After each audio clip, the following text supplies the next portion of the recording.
ومرحبا بكم في حلقة جديدة من أحب السينما أحب الحياة. Bonjour. Bonjour. Je vais dire beaucoup de choses en arabe. Je ne suis pas sûre que vous allez comprendre, mais je vous promets de traduire par la suite. Je vous remercie. أيام قرطاج السينمائية هي احتفال كبير بالسينما العربية والإفريقية، سينما الجنوب ثم سينماءات بقية العالم. وهي فرصة باش نراو برشا أسماء إفريقية من اللي يسميوه لافريك سوبساهاريان، إفريقيا ما تحت الصحراء، إفريقيا السنغال ومالي وغينيا والكوت ديفوار وغينيا بيساو وغيرهم من البلدان الإفريقية. السينما الإفريقية اللي من أجلها تم تأسيس أيام قرطاج السينمائية عام 1966 باش القارة الإفريقية تكون عندها السينما متاعها المستقلة، ويكون عندها خاصة الفضاء المستقل اللي تعرض فيه أفلامها وأعمالها وجهة النظر والنظرة متاعها، بعد ما اكتشفوا سينمائيين اللي خلقوا أيام قرطاج السينمائية أنه كيف يمشيوا لأوروبا مهرجانات الشمال ما يلقاوش دائما القدر متاعهم، ويتم تقديمهم في بعض الأحيان بشكل فولكلوري فقط من غير احترام ثقافتهم وغير تعمق في ثقافتهم. على هذيك أيام قرطاج السينمائية هي فرصة للإعلاميين للصحفيين للناس اللي كيفي باش نخليكم تكتشفوا أسماء مهمة، أسماء عميقة تمضي في السينما الإفريقية وتجي الأيام قرطاج السينمائية، ومش في أغلب الأحيان تكون الأضواء مسلطة عليهم.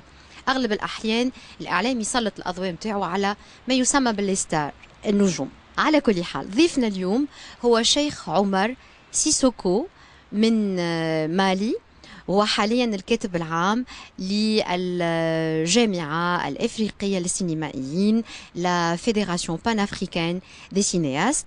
هو سينمائي من مالي، عنده في الخزينة متاعه العديد من الأفلام اللي أخرجها وقدمها في وقت من الأوقات، زادة تحصل على جائزة من أيام قرطاج السينمائية باش يكون حديثنا معه. Rebonjour monsieur Cheikh Omar Sissoko. Bonjour.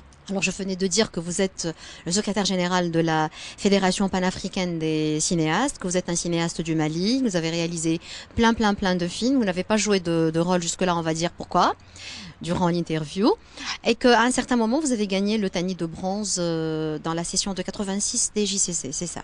Tout à fait. Vous êtes le bienvenu en Tunisie, que vous connaissez. Merci. Vous êtes un habitué des JCC. Depuis 86. Mashallah, depuis 86. Très bien. Comment vous avez trouvé la 27e session? La première observation sur la 27e édition, c'est l'engouement du public. C'est extraordinaire. Tout le monde qui s'assoit sur cette chaise me dit la même chose. Quel bonheur. Et surtout, ce sont des jeunes qui viennent, des garçons et des filles. On a à peine à rentrer. La deuxième observation, c'est que jusqu'à présent, on n'arrive pas à comprendre un fait, c'est que la Tunisie a entre les mains les clés de l'intégration africaine et afro-arabe. Donc, elle doit s'impliquer beaucoup plus. Après 50 ans, on doit vraiment être ensemble de cœur et d'esprit. Ce n'est pas encore le cas. Et pas qu'au cinéma. À mon avis, c'est sur tous les plans. Développement, coopération, économie, politique, humainement aussi, n'est-ce pas? Mais le cinéma, ce sont des gens qui officialisent les façons de vivre du continent. Hein? Donc ils sont plus, à votre avis, ils sont plus importants que les politiciens, ils ont plus de poids? C'est eux qui permettent d'éveiller les consciences, de mieux comprendre la nécessité d'être ensemble, de mieux comprendre la nécessité d'œuvrer ensemble, de développer l'unité et la solidarité. Et comme le public va voir les films, le public est à même de comprendre en Afrique du Sud ce qui se passe en Tunisie, ce qui se passe en Algérie, ce qui se passe au Mali. Le public peut voir ici en Tunisie ce qui se passe en Afrique du Sud, au Mali et ailleurs. Oui. Et comprendre Sénégal, que oui, ce sont des humains qui sont de part et d'autre du Sahara qui divisent les pays, mais qui ne peut pas diviser le cœur des humains. Et ça, c'est l'intégration africaine pour que le continent puisse se dresser et faire face aux nombreux défis qui sont les siens. Je crois que la Tunisie ne l'a pas encore compris. Ne l'a pas encore réalisé, ne l'a pas encore exploité. Je suis tout à fait d'accord. Je partage votre avis. Vous avez parlé de l'engouement du public, et de cet enthousiasme et de ce nombre fou de personnes qui sont tous les jours dans la rue devant les salles, à l'entrée des salles pour voir les films. Est-ce que comment vous avez perçu l'accueil du public tunisien aux films africains? Je ne crois pas avoir vu un public aussi chaleureux, critique, devant tous les films qui viennent. Le film africain que j'ai vu cette année a été accueilli avec un enthousiasme extraordinaire. Le film qui est dans la compétition des longs métrages, Bois d'Ébène de Moussa Touré. Moussa Touré. Et en 1986 déjà, mon film Niamanton, quand il est passé au Colisée, il y a eu des bagarres. Il y a eu des bagarres. Il y a eu des en bagarres. 86. Chacun voulait y entrer. Donc, vraiment, il n'y a aucune différence entre film au sud du Sahara et film au nord du Sahara. Il n'y a pas eu de dégâts, j'espère. Non, non, il n'y a pas eu de dégâts. Les gens voulaient rentrer parce que le film, on avait beaucoup entendu parler du film. Ils ont entendu parler, Ce n'est pas le seul film, je le dis parce que c'est le mien. Oui. Voilà. Donc c'est un public extraordinaire. Et je rappelle que votre film de 86, La leçon des ordures, a eu le Tani de bronze. Tout à fait. Dans la session de 86 des JCC. Je vous ai présenté au début comme le secrétaire général de la Fédération panafricaine des cinéastes, الجامعة الأفريقية للسينمائيين. أنت الكاتب العام متاعها. Quand est-ce que cette fédération a été créée? À quelle occasion? La Fédération panafricaine par qui? La Fédération panafricaine des cinéastes a été créée le 12 octobre 1970 à la 3e édition des Journées cinématographiques de Carthage. Donc nous sommes en train de fêter notre 46e anniversaire, à ce 50e anniversaire. Merci. C'est la FEPACI, c'est ça, l'abréviation, c'est la FEPACI. C'est la FEPACI. Donc bon anniversaire à la FEPACI et à tous ceux qui en font partie. Merci. Donc vous transmettrez nos voeux à vos collègues. Tout à fait, je le ferai. Pourquoi est-ce que cette fédération a été créée? La fédération a été créée sur la volonté des pionniers du cinéma africain.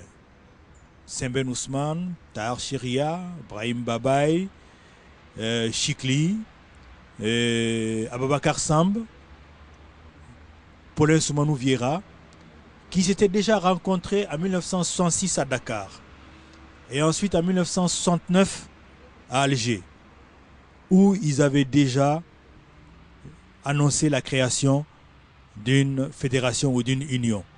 Et c'est ici, à Carthage, le premier grand festival panafricain du continent, que la déclaration, ils ont déclaré la création officielle. La création a été faite. La naissance de la avec fédération un président panafricaine tunisien, Brahim Babaye, et un secrétaire général sénégalais, Ababakar Samb.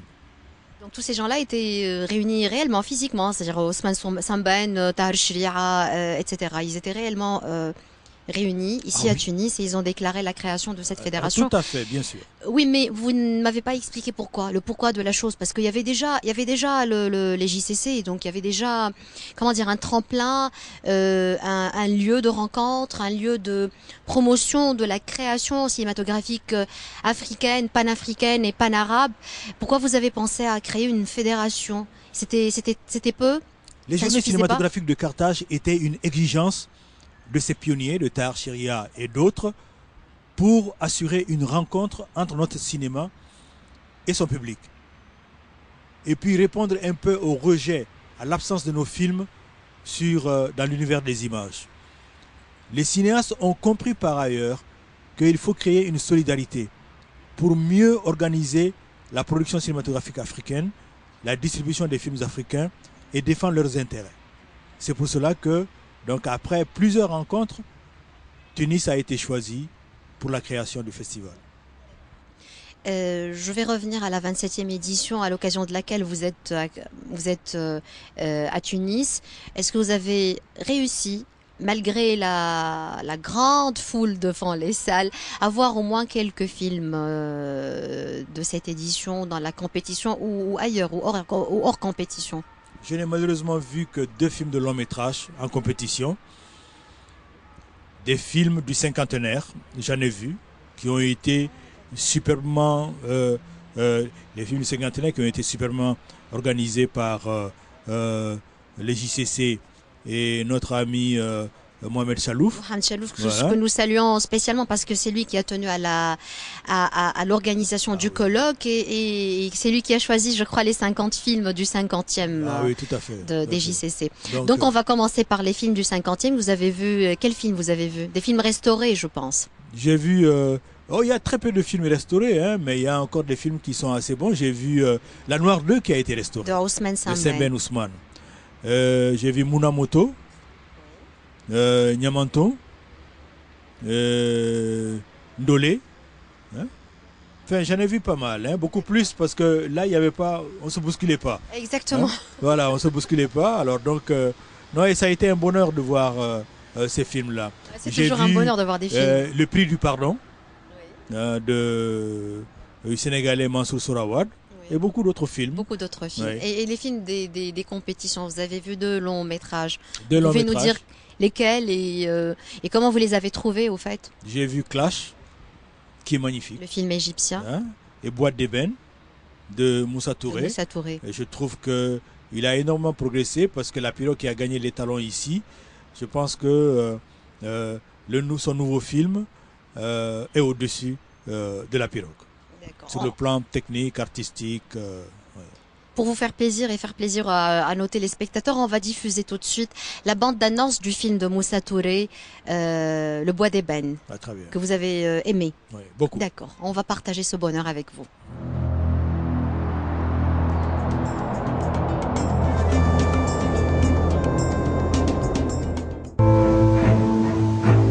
Du 15e au 19e siècle, un gigantesque trafic humain se met en place entre l'Europe, l'Afrique et l'Amérique. Près de 12 millions d'hommes, de femmes et d'enfants sont vendus comme esclaves sur les côtes africaines, arrachés à leurs terres et transportés de l'autre côté de l'Atlantique par des négriers blancs pour travailler dans le Nouveau Monde.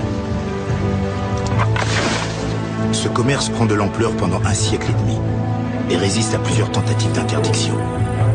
L'esclavage est définitivement aboli par la France le 27 avril 1848. Récits d'esclaves, carnets de bord de capitaine et lettres d'armateurs forment la trame vibrante d'une histoire de l'esclavage et donnent vie au destin de Yanka et Toriki, nés libres dans un village du golfe de Guinée.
كنا نشوفوا في الباند دانونس ولا التريلر نتاع فيلم لو بوا دي بان تاع موسى توري اللي هو واحد من الافلام اللي شاركت في مسابقات الدوره 27 ايام قرطاج سينمائيه واللي ضيفنا شيخ عمر سيسوكو حكى عليه قبل ما نشاهدوا الباند دانونس وقال لي هو من بين الافلام اللي شاهدهم في الايام واللي لفتت انتباهه وعجبته وفعلا من الافلام الافريقيه المتميزه.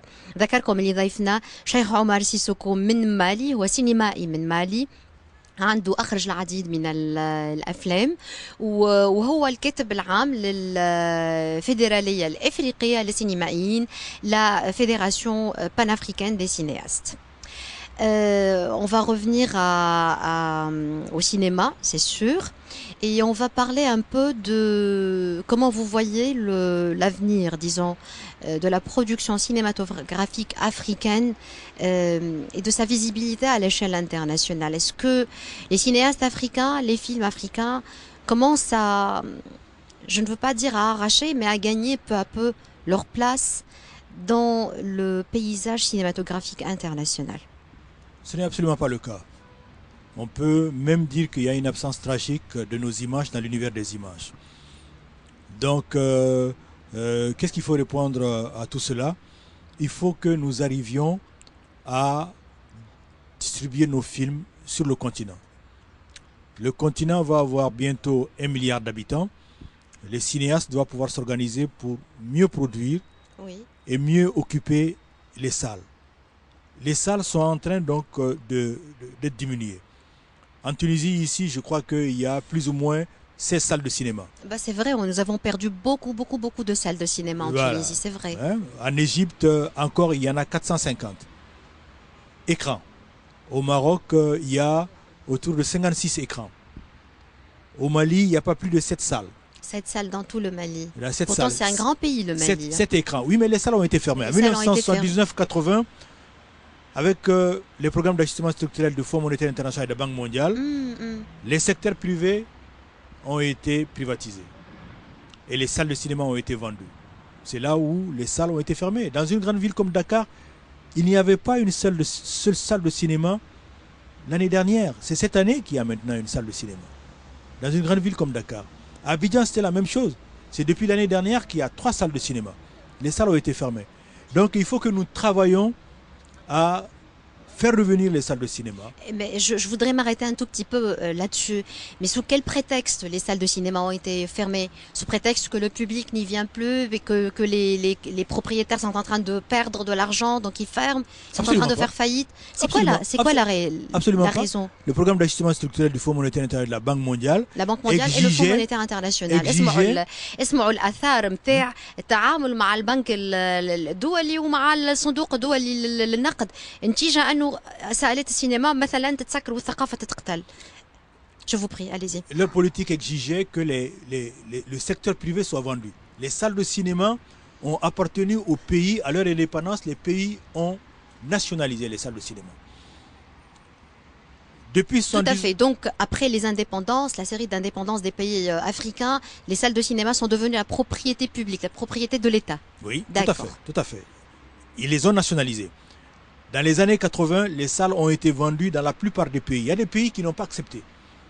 Il y a des pays qui ont été obligés d'accepter. C'était ça où la banque ne les aidait pas. Donc nous sommes dans la situation aujourd'hui où il y a très peu de salles de cinéma.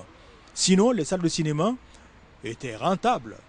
La preuve aujourd'hui, les salles qui existent sont rentables. Mais donc avec l'exigence de ces deux organismes, on les vend. Donc il faut se réapproprier les salles de cinéma. Tout à fait. Mais il faut en même temps structurer l'économie du cinéma et de l'audiovisuel. Structurer l'économie du cinéma et de l'audiovisuel, c'est travailler à les professionnaliser. Oui. Professionnaliser, avoir des entreprises privées de production solides, avoir des entreprises privées de post-production solides, des grandes écoles de formation. Elles existent, mais il faut assurer une meilleure entrée donc des jeunes. Est-ce que vous pensez que les États africains sont en mesure de réaliser ça, ces conditions que vous venez de citer, d'énumérer là? Aujourd'hui, les États africains sont en train de s'y impliquer parce qu'ils comprennent l'importance de l'image. Hein? Ils comprennent l'importance de l'image, ils comprennent la nécessité de mieux former les jeunes. Aujourd'hui, 90% des images qui se déversent sur nos écrans sont des images qui viennent d'ailleurs et qui portent en elles la corruption, la violence, le crime, le sexe et des valeurs négatives des autres sociétés, alors que ces sociétés sont porteuses vraiment de grandes valeurs de civilisation.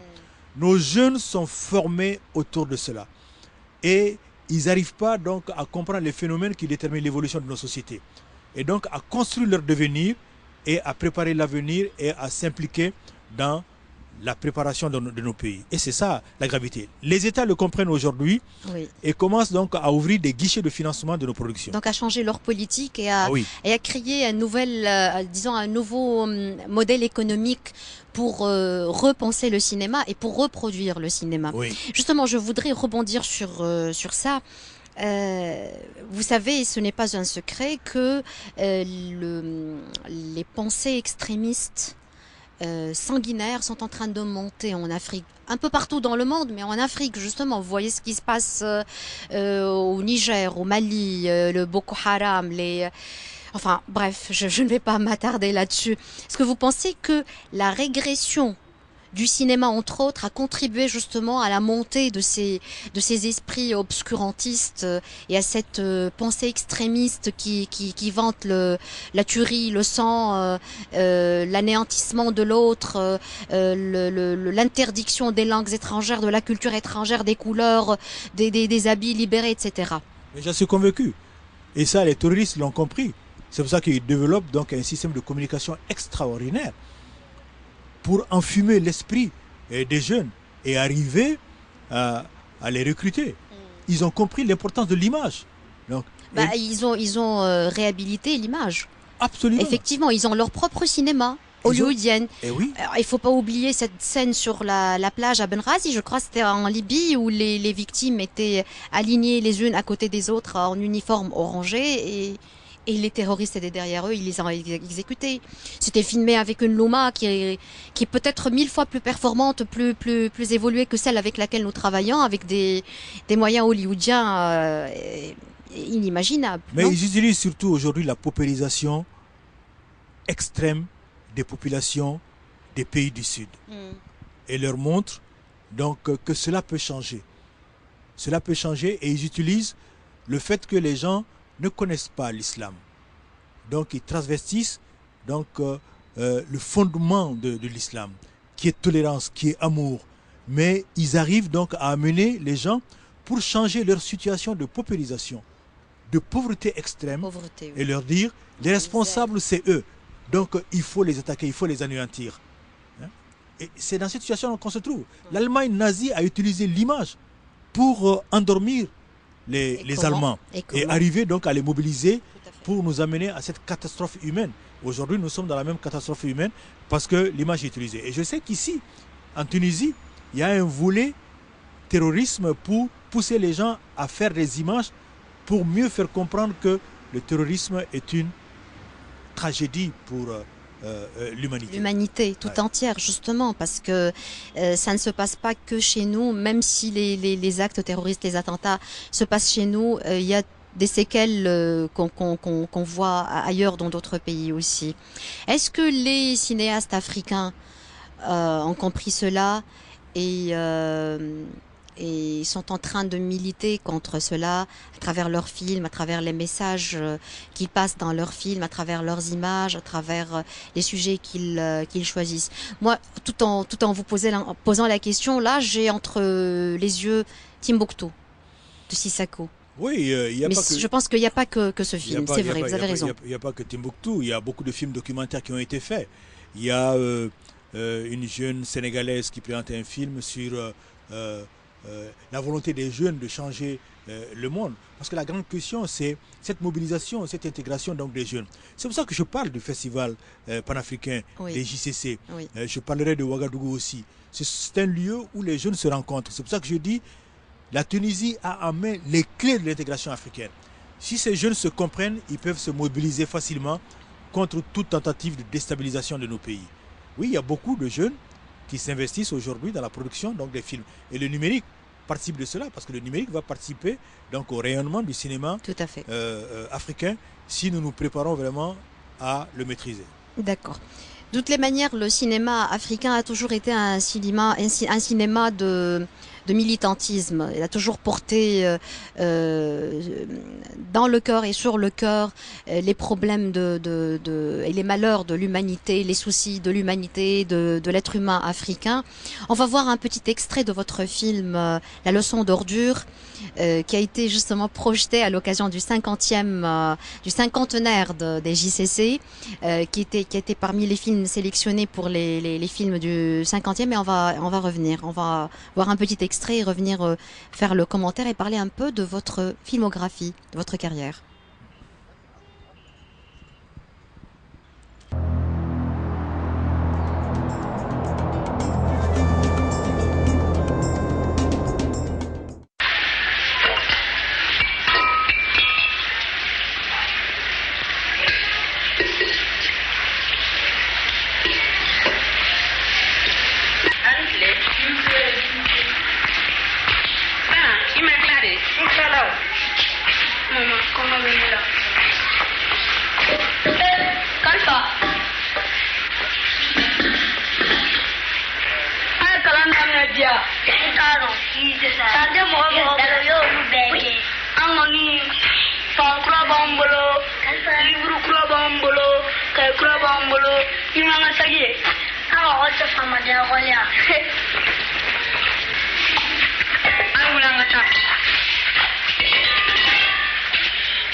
كنا نراو مع بعضنا في مقتطف من لا لوسون دي زوردور او درس النفايات اللي هو فيلم من امضاء ضيفنا اليوم في احب السينما احب الحياه شيخ عمر سيسوكو من مالي. والفيلم هذا نذكركم اللي هو تحصل على التنيت البرونزي في ايام قرطاج سينمائيه سنه 86. Avant de parler de vos films, j'ai l'idée de vous demander pourquoi est-ce que vous n'avez pas joué ni dans vos films, ni dans d'autres films. Est-ce que vous sentez que vous avez raté, entre guillemets, comme ça, une carrière de comédien?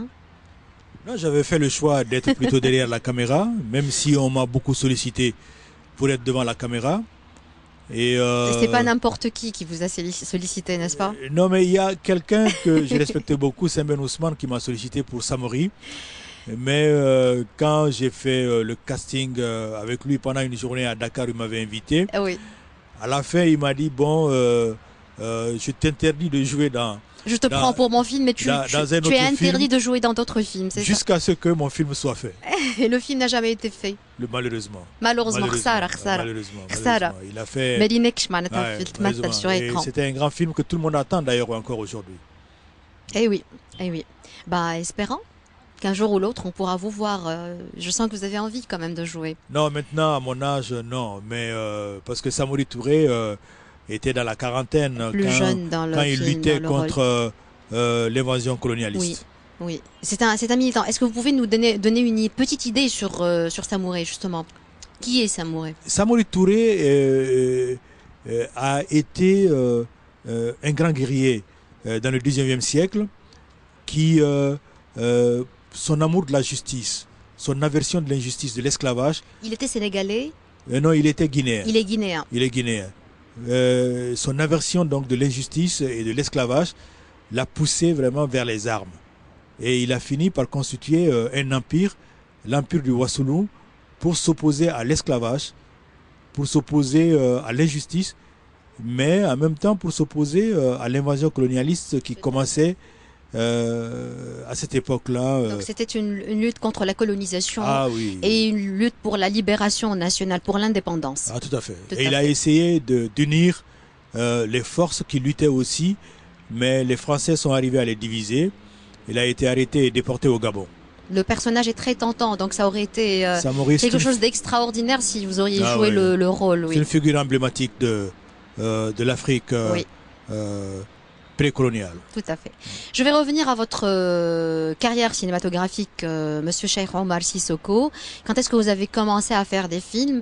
Et c'est plutôt des films de fiction, c'est plutôt des documentaires, c'est quoi plutôt vos tendances dans le cinéma?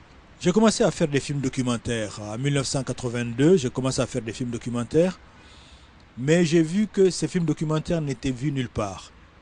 Et que même les télévisions, à l'époque, n'en voulaient pas. C'est aujourd'hui qu'il y a plus ou moins l'âge d'or des documentaires. Donc j'ai changé pour commencer les films de fiction. Et mon premier film de fiction était justement Niamanton, la leçon des ordures, que j'ai présenté ici. Après Niamanton, c'était sur les enfants. Les enfants. La leçon des ordures, c'est sur les enfants. Les enfants, l'avenir de tout pays. D'accord. Ensuite, les femmes. La moitié du ciel. Ouais. Hein? Ensuite, le pouvoir. Hein? Ensuite, les conflits fratricides. C'était après ce qui s'est passé au Rwanda. Hein? Génocide, enfin une guerre civile, c'est ça, oui. Génocidaire, effectivement. Tout à fait. Ensuite, c'était les mendiants. Les mendiants. Dans la ville de Dakar. Et vous êtes en train de me dire les titres de vos films, c'est ça? Le titre, c'était Batou. Hein? Le premier film, c'est Niamanton, la leçon des ordures. Le deuxième, Finzan. D'accord. Le troisième, Gimba, qui a gagné l'étalon de Yenenga à Ouaga. D'accord. Le quatrième, c'était La jeunesse, qui est une adaptation des chapitres 23 à 37 de la Bible. Ah, d'accord. Ouais. Le cinquième, c'était Batou, sur les mendiants. Le sixième, c'est Rapta Bamako. Machallah, c'est plein de films. Tous sont oui. des longs métrages. Long métrage de fiction. Et j'ai fait des documentaires.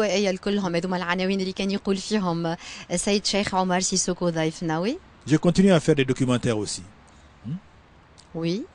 Et j'ai une vingtaine de documentaires aussi. Que j'ai eu à faire. Très bien. Très bien. Vous ne pensez pas revenir à la prochaine session avec un nouveau film, peut-être, pour participer? Vous êtes en train de préparer quelque chose? Oui, je suis en train de préparer quelque chose. Est-ce qu'on peut avoir une petite idée, un petit scoop comme ça? Oui, un petit scoop africain. C'est l'histoire d'un muet qui a un problème. C'est une fiction, c'est ça? Une fiction. Une fiction. Hein? Il n'arrive pas à trouver une épouse. Une épouse, ouais. Le malheureux, le pauvre. Ouais. Il est muet. Il n'est pas sourd, il est muet. Donc on va voir film, comédie dramatique. Son aventure durant le film et on va découvrir par la suite, Inch'Allah, quand le film sera fait. Inch'Allah. Très bien. Ouais. Tout à l'heure, je vous ai demandé comment on dit Barakallahu fi, comment on dit merci. C'est Baraka, c'est comment? C'est Abarka. Abarka. Ou Iniché. Donc je vous dis les deux, Abarka et Iniché. Au Barakallahu fikum el-Fouq en tunisien. Pour avoir accepté de participer dans notre émission, pour nous avoir apporté ce moment de bonheur, à vous écouter, à découvrir avec vous aussi, d'une manière ou d'une autre, le cinéma africain, le continent africain. C'est moi qui vous remercie. شكرا لك شيخ عمر سيسوكو على حضورك معنا، كاتب العام للفيدرالية الإفريقية للسينمائيين، وصاحب العديد من الأفلام كنتوا تسمعوا فيه يحكي لنا على أفلامه. شكرا جزيلا ومرحبا بك مرة أخرى بحضنا في تونس. إن شاء الله لا بروشين. Au revoir. إلى اللقاء.